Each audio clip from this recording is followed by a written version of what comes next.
Salut tout le monde et bienvenue dans ce second épisode du podcast Une vie de Noroa.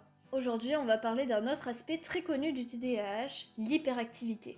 Et croyez-moi, on va parler de chacune des facettes de l'hyperactivité. L'hyperactivité physique et l'hyperactivité mentale. C'est aussi important de rappeler qu'on peut avoir un TDAH, mais sans hyperactivité. En premier lieu, on va parler de l'hyperactivité physique. Vous savez, celle qui consiste à avoir sans arrêt besoin de gigoter, de se déplacer, et j'en passe. De mon côté, je ne compte plus le nombre de fois où j'ai failli tomber de ma chaise à force de bouger.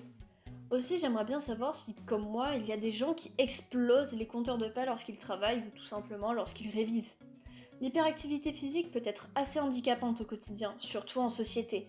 Le regard des gens, leur jugement, je pense qu'on y a tous déjà fait face. Mais comment gérer tout ça? Je vais vous apprendre quelques petits tips bien utiles. Lorsqu'on est hyperactif physiquement, la pratique d'un sport, si possible intense, est essentielle. Il faut bien dépenser son énergie avant de retourner au travail. Pour ce qui est des élèves, pensez à bien vous dépenser pendant la récréation. Et si cela ne suffit pas, demandez à votre professeur s'il pourrait vous laisser sortir ou marcher 3-4 minutes avant de revenir en classe si le besoin devient trop important. Comme ça, vous serez déjà un petit peu plus calme en classe normalement. Pour les enfants, mais aussi les ados s'il est possible de transporter le matériel bien sûr, vous pouvez utiliser comme vu dans l'épisode précédent le coussin de proprioception ou encore les bandes élastiques à placer entre les deux pieds de la table. Enfin, bien que le TDAH ne soit pas dû aux écrans ou au sucre, ces deux éléments sont déconseillés aux personnes TDAH, ou du moins sont à limiter. En effet, comme chez n'importe quelle personne, cela accroît l'énergie, et ça peut être problématique chez une personne qui est déjà hyperactive. Aussi, rappelons que les personnes avec un TDAH sont plus souvent sujettes aux addictions. Maintenant, passons à l'hyperactivité mentale.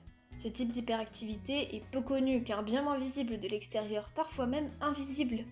Faire ce que l'on appelle de l'overthinking, réfléchir trop tout le temps, stresser, avoir des pensées intrusives qui peuvent mener à la crise d'angoisse. Si vous êtes dans ce cas, sachez que vous n'êtes pas seul. Au quotidien, ça peut être épuisant. Parfois, ça rend compliqué l'endormissement et en ce qui concerne les pensées intrusives, ça peut être vraiment difficile à vivre au quotidien. Pour ce type d'hyperactivité, je vais être honnête, je ne connais pas beaucoup de solutions. La seule chose que je peux vous conseiller, c'est d'avoir un suivi chez un psychologue et d'avoir des gens avec qui en parler. J'en profite pour vous dire que si vous souhaitez parler de votre TDAH, j'ai créé des groupes de discussion sur mon compte Instagram combat_TDAH. Il y en a un pour les ados et un autre pour les adultes. Allez, à bientôt pour un prochain épisode d'une vie de Neuroa.